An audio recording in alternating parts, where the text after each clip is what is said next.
Hello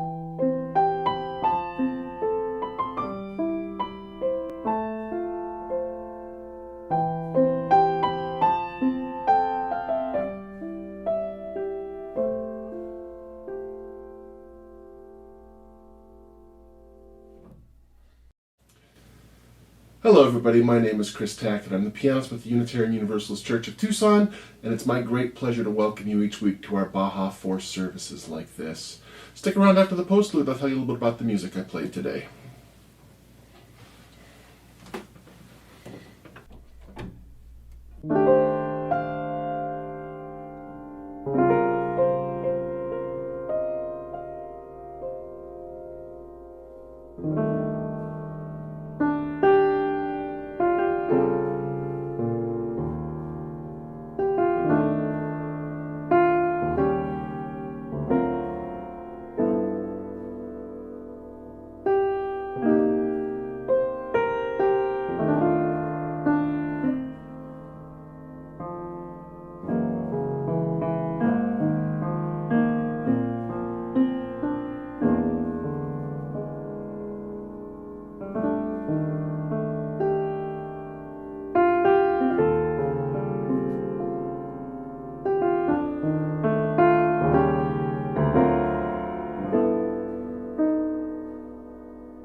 Welcome to this Baja 4 collaborative worship service. I'm Molly Anderson, a member of the Sky Island Unitarian Universalist Church in Sierra Vista. Whenever you are joining us, wherever you are worshiping from, you are welcome to bring your whole self here, now. We are the Baja 4, representing Unitarian Universalists across southeastern Arizona. As Unitarian Universalists, we love beyond belief and find inspiration from a wide array of spiritual, religious, and secular sources. We come together as a Baja 4 because we know we are stronger together. We represent Borderlands Unitarian Universalists in Amado, Sky Island Unitarian Universalist Church in Sierra Vista, Mountain Vista Unitarian Universalist Congregation in Northwest Tucson, and the Unitarian Universalist Church of Tucson on the east side. We take inspiration from the landscape around us. We find in our deserts stories of resilience and change, beauty and interconnection, death and life. We acknowledge that this land was stolen from the Chiricahua Apache, Pascua Yaqui, Autumn, Opata people, who are the indigenous ancestors of this land and our neighbors today. Please pause for a moment of gratitude for all the indigenous people who have stewarded this land for thousands of years and continue to do so today.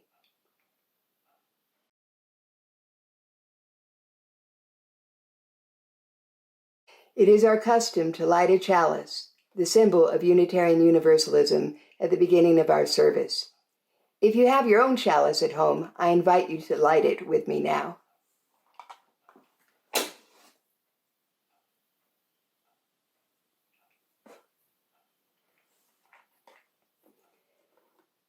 You're about to hear the words of the Reverend Martin Luther King talking about the beloved community. The term beloved community was coined by the 20th century philosopher-theologian Josiah Royce. It referred to people of diverse races, ethnicities, social and educational classes, and gender identities living together in mutual respect and love in order to seek justice for all. The Reverend Martin Luther King said, "Our goal is to create a beloved community, and this will require a qualitative change in our souls as well as a quantitative change in our lives. Love is creative and redemptive. Love builds up and unites. Hate tears down and destroys.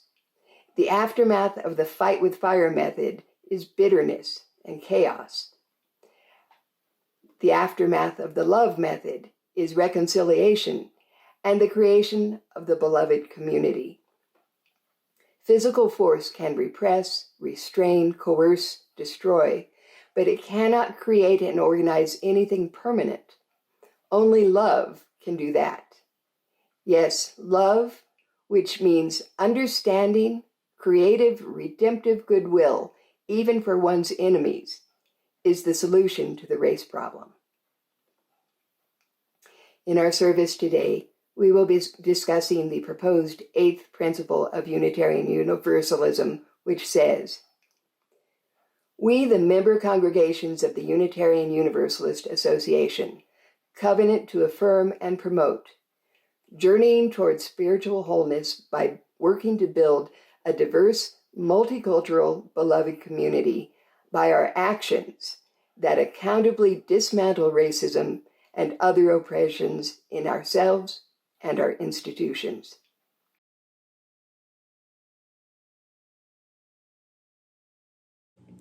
A person can believe that they are a good Unitarian Universalist and follow the 7 principles without thinking or dealing about racism and other oppressions at the systemic level.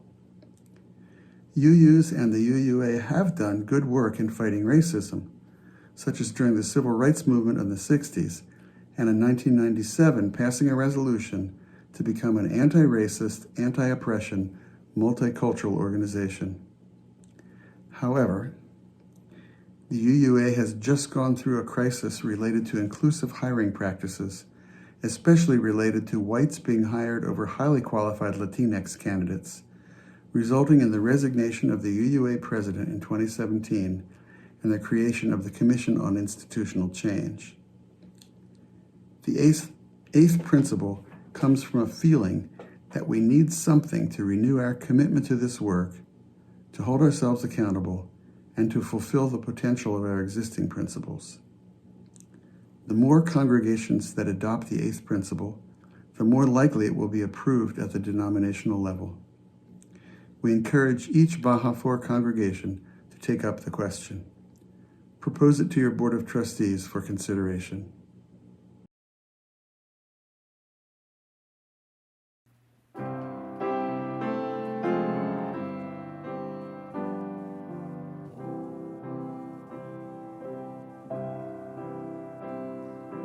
We shall overcome.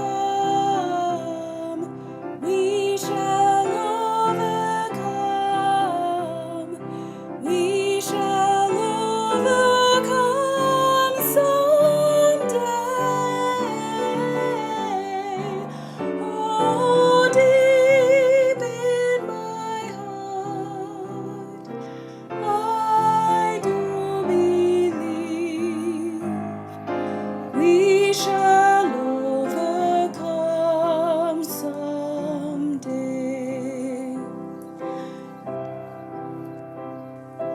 We'll walk hand in hand.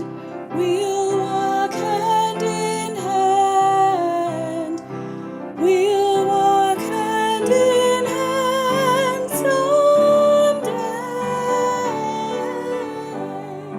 Oh, deep in my heart, I do believe we'll walk hand in hand someday.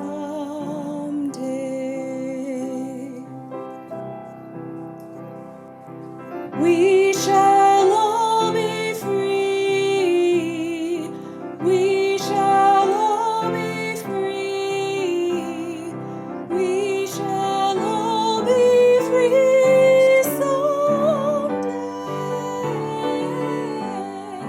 Oh, deep in my heart, I do believe we shall all be free someday.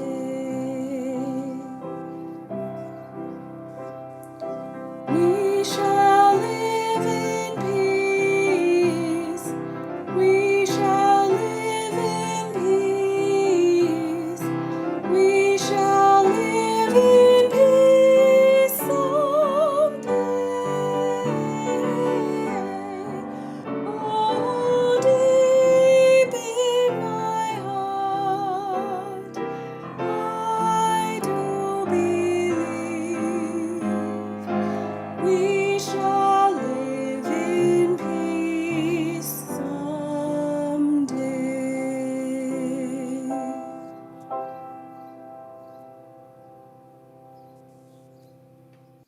This morning, I'd like to share a story with you called Wings by Christopher Myers. Look at that strange boy. Everyone from the neighborhood is pointing fingers and watching the sky. How does he do that? They stretch their necks and shake their heads. Icarus Jackson, a new boy on my block, is flying above the rooftops. He is swooping and diving, looping past people's windows and over the crowd. I don't think he's strange. Icarus Jackson, the flyboy, came to my school last Thursday. His long, strong, proud wings followed wherever he went. The whole school was staring eyes and wagging tongues. They whispered about his wings and his hair and his shoes, like they whisper about how quiet I am. Our teacher complained that the other kids couldn't help but gawk and stare.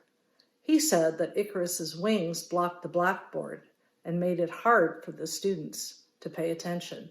The teacher told Icarus to leave class until he could figure out what to do with his wings. He left the room quietly, dragging his feathers behind him. One boy snickered. At recess, the snicker grew into a giggle and spread across the playground. Soon, all the kids were laughing at Icarus Jackson's useless wings. I thought that if he flew just once, everyone would stop laughing. Icarus looked up, flapped his wings a couple of times, and jumped into the air. He swept through the schoolyard like a slow-motion instant replay. The other kids were not impressed. One girl grabbed a basketball. A boy stuffed the handball into his pocket. Somebody nagged. Nobody likes a show-off. Their words sent Icarus drifting into the sky, away from the glaring eyes and the pointing fingers. I waited for them to point at me as I watched Icarus float farther and farther away. Walking home from school, I knew how he felt, how lonely he must be. Maybe I should have said something to those mean kids. I ran through the streets with my eyes to the sky, searching the clouds for Icarus. He struggled to stay in the air. His wings drooped and his head hung low. He landed heavily on the edge of a building and sat with the pigeons. Pigeons don't make fun of people. A policeman passing by blew his whistle. "You with the wings, come down from there. Stay yourself on the ground. You'll get in trouble. You'll get hurt." It seemed to me Icarus was already in trouble and hurt. Could the policeman put him in jail just for flying? For being too different? When the neighborhood kids saw the policeman yelling at him, they exploded with laughter. Icarus dropped to the ground. "Stop," I cried. "Leave him alone." And they did. I called to Icarus and he sailed closer to me. I told him that someone should have told him long ago, "Your flying is beautiful." For the first time, I saw Icarus smile. At that moment, I forgot about the kids who had laughed at him and me. I was just glad that Icarus had found his wings again.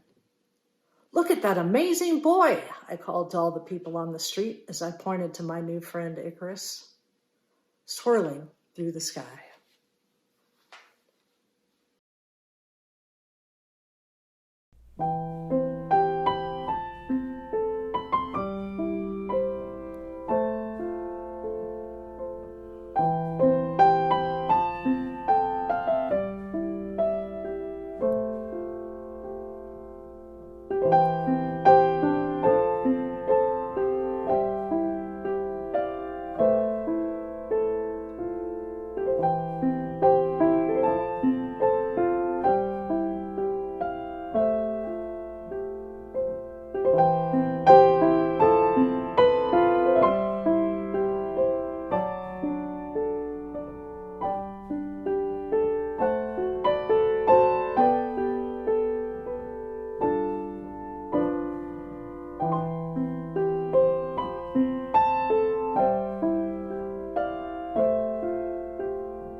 We have two readings today.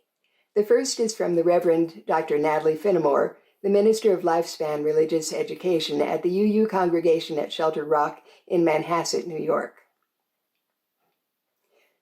Shirley Chisholm was asked why she, a Black woman, was running for president. "You don't have a chance. Why are you doing that?" And she said, "Because I am in love with the America that does not yet exist."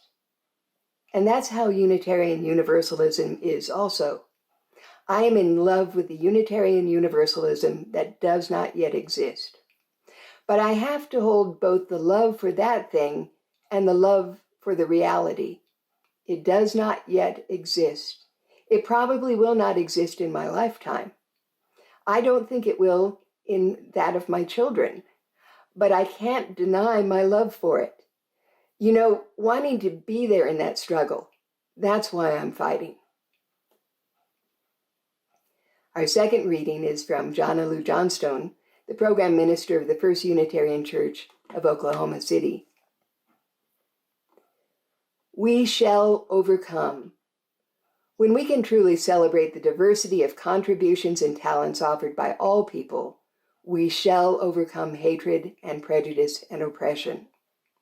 When we can truly extend our hands to one another in loving acceptance, we shall overcome the past that haunts us now.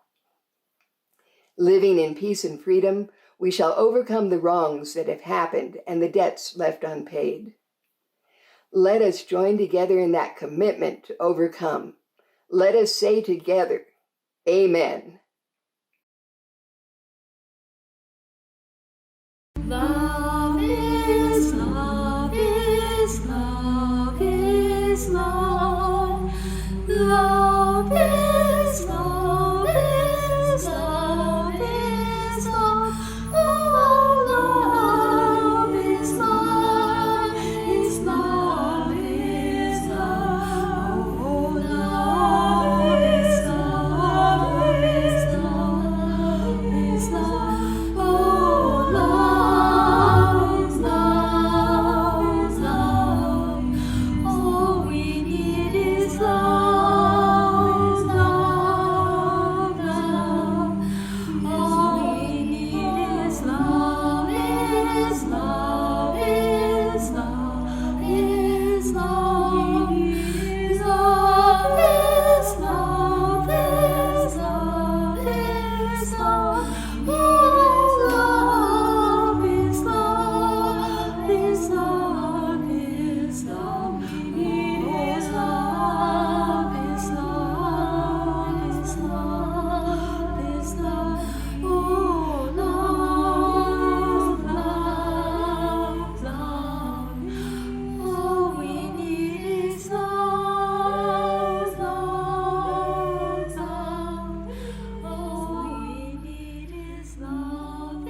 I'm Bob Gordon, and I'm a member of the Unitarian Universalist Church of Tucson. Today is my 77th birthday, and I want to tell you a little bit about my 70-plus year journey with race and racism. My parents were well-meaning liberals of their time. They taught us, as they put it, not to be prejudiced against anyone for something they couldn't help, and not to use derogatory terms to describe black people.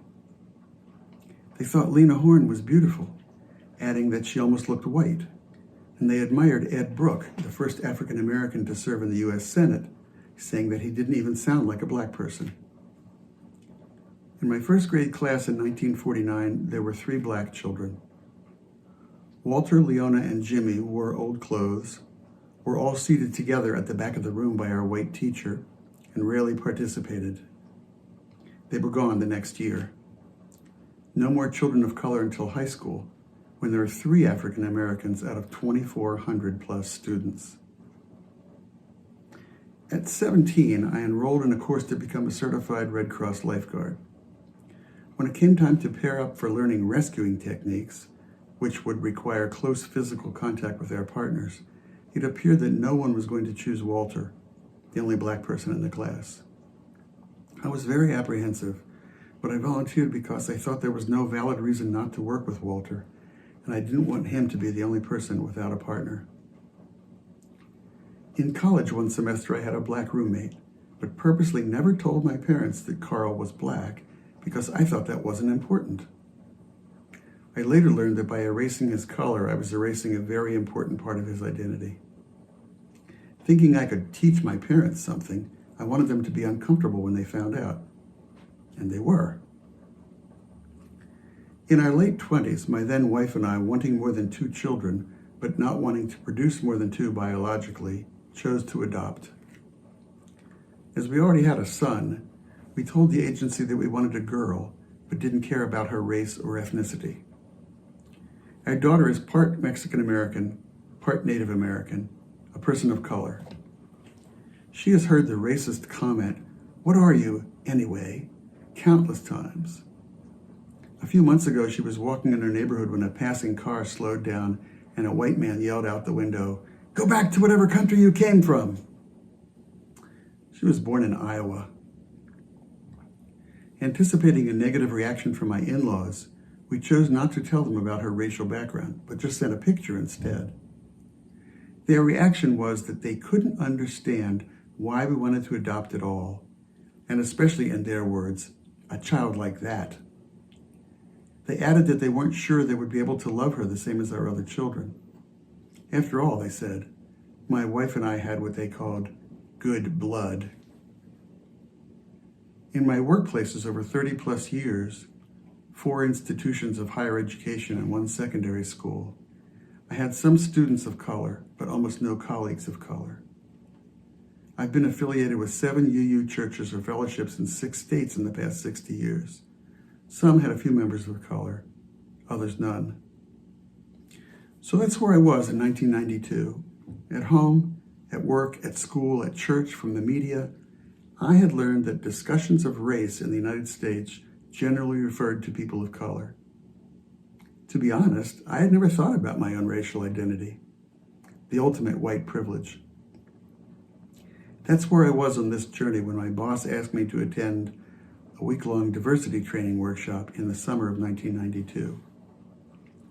There I would learn to facilitate a year-long seminar for my colleagues. The program, called SEED, Seeking Educational Equity and Diversity, was started and at that time directed by Peggy McIntosh at Wellesley College. I date my real awakening from that experience onward. Peggy was already known for her work with male privilege and also white privilege, terms I had never heard before.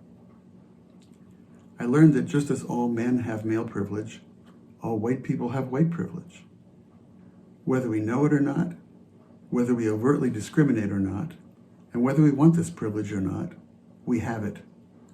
Not through any individual merit, but because we are white.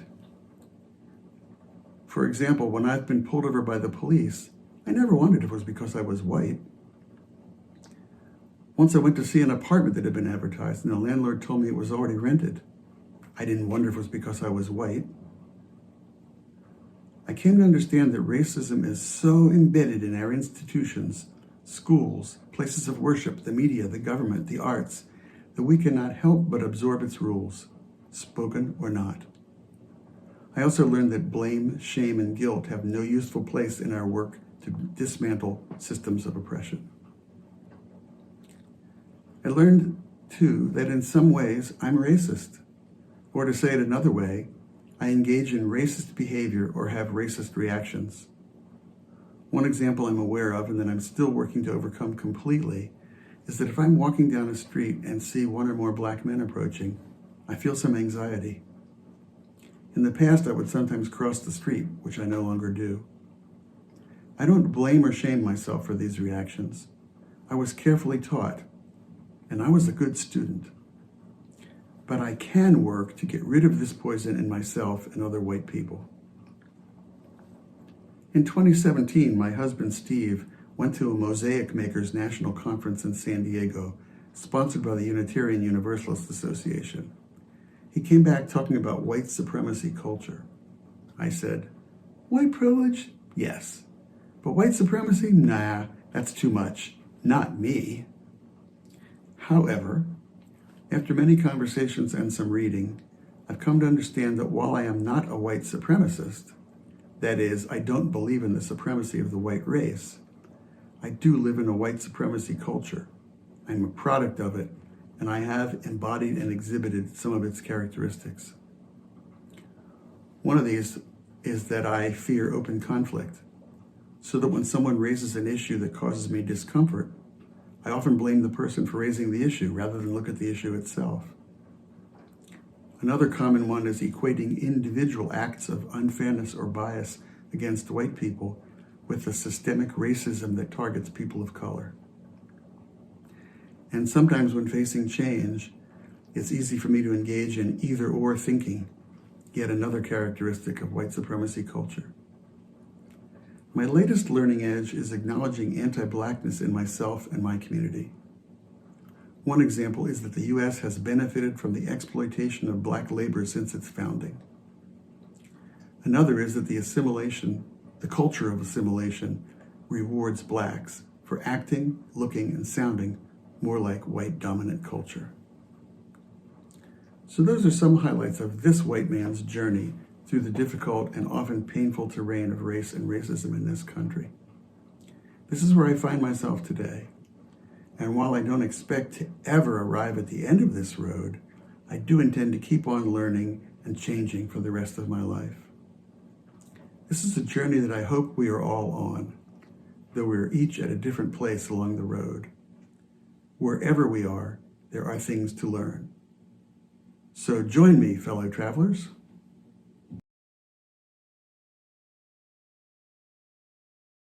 Gonna keep on moving forward. Keep on moving forward. Keep on moving forward. Never turning back. Never turning back. Sigamos adelante, siempre adelante, siempre adelante, sin volver atrás, sin volver atrás. Gonna keep on loving boldly. Keep on loving boldly. Keep on loving boldly. Never turning back. Never turning back. Amaremos con pasión. Siempre con pasión. Siempre con pasión, sin volver atrás, sin volver atrás. Gonna reach across our border. Reach across our border. Reach across our border. Never turning back. Never turning back. Vivamos sin fronteras. Siempre sin fronteras. Siempre sin fronteras. Sin volver atrás. Sin volver atrás. Gonna reunite the family. Reunite the family. Reunite the family. Never turning back. Never turning back. Familias reunidas. Siempre reunidas. Siempre reunidas. Sin volver atrás. Sin volver atrás. Gonna keep on moving forward. Keep on moving forward. Keep on moving forward. Never turning back. Never turning back. Never turning back. Never turning back. Never turning back.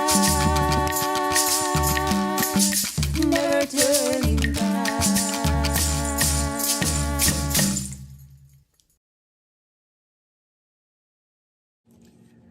In the words of the Pat Humphrey song that we just sang, we are never turning back. So I want to suggest something that may help us to move forward.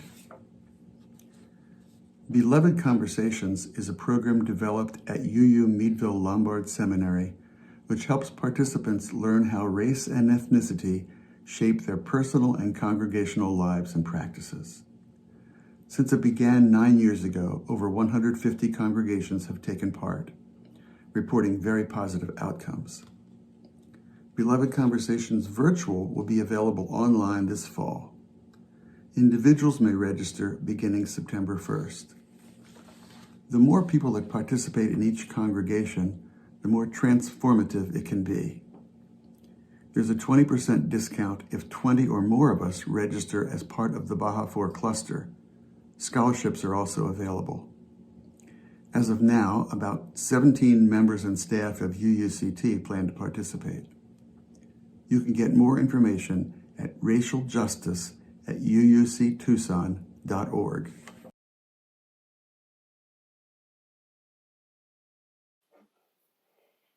As we extinguish our chalice, listen to the words of Andrea Hawkins Camper, Editor-in-Chief at Soulfire, a Unitarian Universalist ministry.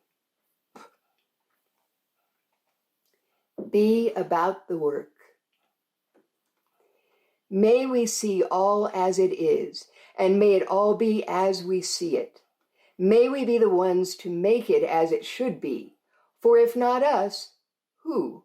If not now, when? This is answering the cry of justice with the work of peace. This is redeeming the pain of history with the grace of wisdom. This is the work we are called to do, and this is the call we answer now, to be the barrier and the bridge, to be the living embodiment of our principles, to be about the work of community, of building the beloved community, to be a people of intention and a people of conscience.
Take the A train, supposedly the quickest way to get to Harlem from Penn Station.